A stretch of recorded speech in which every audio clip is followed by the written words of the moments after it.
Manipis. Minsan, ew, madungis. Pero masarap. Mwah, ikis. Sexy time na. Sexy Mega!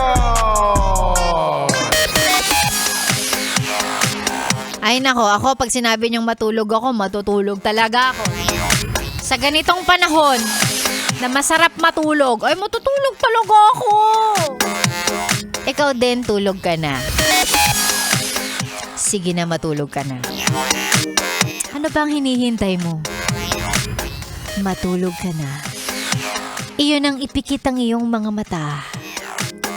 Huminga ng malalim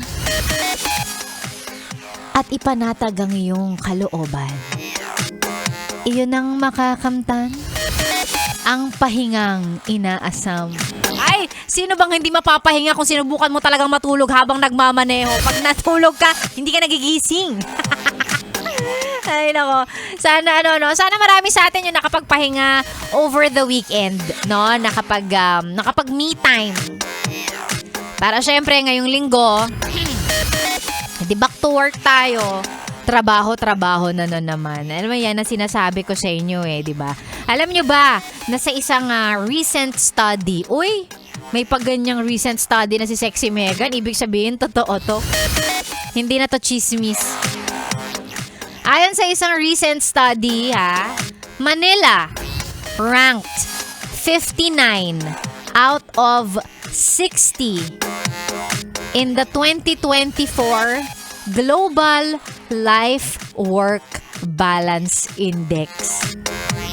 Ibig sabihin, kung may 60 na country ang sinurvey para sa work-life balance na yan, pang 59 ang Pilipinas. Bagsak naman. Nahiya pa, hindi pa ginawang pang 60. O, paano tayo ngayon, Ang pang 60 ay Nigeria. So, tayo pang 59. Malayong-malayo sa top 1 na New Zealand.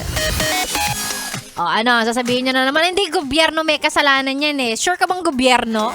Bukod sa gobyerno, siguro baka yung boss mo may kasalanan. Boss mo may kasalanan yan. Palibasa, naka-meeting, Naka-meeting kahit weekend. Ay! May sakit ka na. Pinapapasok ka pa rin. Mga ganyan. Sabihin mong hindi totoo yan. And at the same time, ikaw din kasi yan, masyado kang puro trabaho. Hayaan mong maging paalala yan na minsan kailangan mo din magpahinga. Sana ngayong 2024, sige, hanggang 2025, maging New Year's resolution mo yon. Wow, New Year's resolution kaagad yung yung pinag-uusapan. Pero diba, para at least alam mo na kung ano yung mga susunod mong gagawin. Pag-isipan mo na ngayon pa lang. Or pwedeng gawin mo na ngayon pa lang. Yung work-life balance na yan. Napakailap. Lalong-lalo na para sa mga katulad nating alipin ng salapi. Mga no work, no pay. Kaya puro work na lang para may pay na. Ay nako. Sexy Megan po yung kasama. Tuloy-tuloy hanggang mamaya pang tanghali. Maya-maya magla-live tayo sa Facebook. Kaya make sure na nakaabang ka dyan.